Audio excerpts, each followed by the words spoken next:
এই ফ্যাসিস্ট সরকারের আমলে 2022 সালে এই মাইক সিস্টেম সংসদের অভ্যন্তরের মাইক সিস্টেমটি স্থাপিত করা হয়।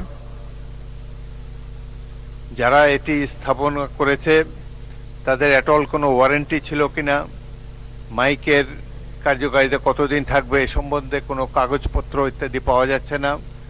বোঝা যাচ্ছে যে অত্যন্ত হেলাফেলার সাথে এই বিশাল কাজটি সম্পন্ন করা হয়েছে।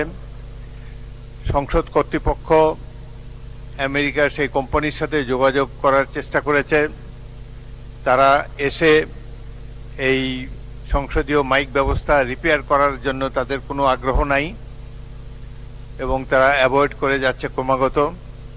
স্থানীয় যে কোম্পানিটি এই কাজের সাথে জড়িত ছিল তারাও কখনো পলাতক, কখনো দায়সারাভাবে এড়িয়ে থাকে। তো আমি সংসদের সচিবকে নির্দেশ দিয়েছি এ ব্যাপারে একটি ইনকোয়ারি করে প্রকৃত সত্য জানাবার জন্যে।